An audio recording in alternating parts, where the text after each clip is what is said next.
you guys doing today? We are on week 17,000 of COVID. So we're still cooking. So guess what? You get to watch us cook. This is one of my favorite recipes of mine. So I have a lot of people ask me to make this for them. This is bruschetta, or as the Italians call it, bruschetta.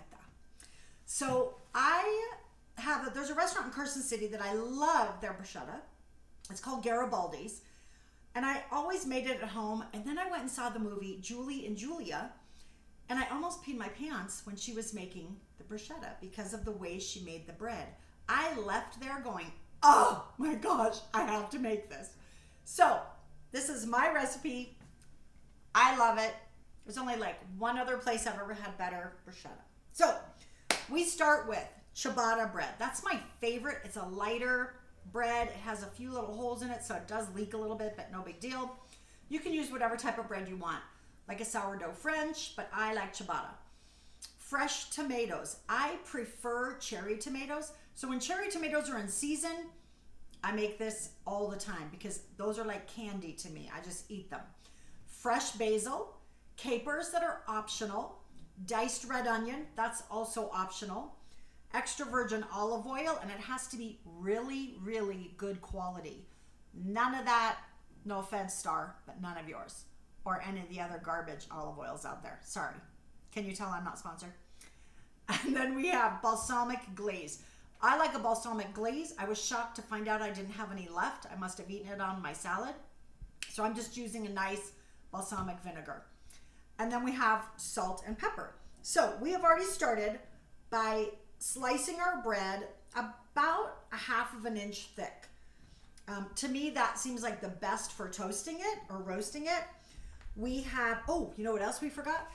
We have our French's fried onions. Now this is one of the keys, and this came from Garibaldi's. So we put these in the, what's it called? Broiler. And we just did it on our toaster oven. So they're nice and golden brown and not like greasy. All right.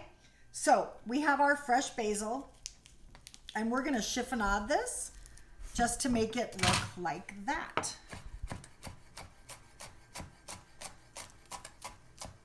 All right. Then you just kind of do that.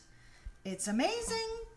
So we're going to start putting this together. We've already chopped up our tomatoes and put some salt and pepper in them. We'll drain that juice, but we're getting them to room temperature. And then we've put a nice, probably just a couple of tablespoons or maybe a tablespoon, depending on how many you're serving, of a really nice, this is one of my favorite olive oils. A really nice, I chose a basil olive oil.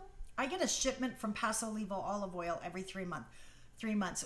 We olive oil in Reno is also fantastic. I'm sure you have high quality olive oils near you.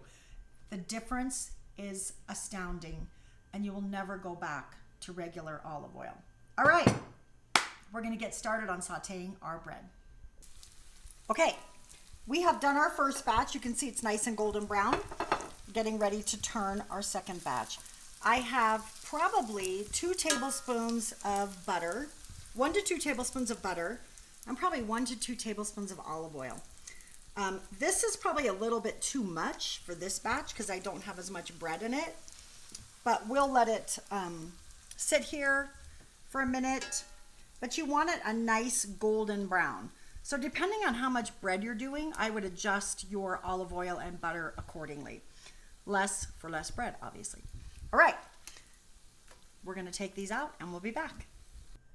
All right, we're back. We're ready to put everything together. The only ingredient I forgot to tell you about was freshly grated Parmesan cheese. Now, I like Pecorino Romano or a Parmesan Reggiano.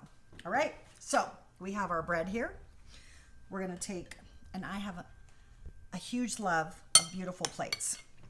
We are going to kind of drain those tomatoes. Put them right on there. Now, I really like capers in here and red onions, but of course I didn't have either one, so I didn't do it today. All right, so we're gonna put some basil on there. Then we're going to take our fresh Parmesan cheese and grate it on there. And we are going to top it with these onions. Now this is where I really like the balsamic glaze as opposed to the just regular balsamic vinegar because it stays on there and it's thick, whereas this is not thick. So this isn't my favorite way to do it, but look at sister, that was all I had. Now, this, I hope your mouth is watering because mine is, and I can't wait.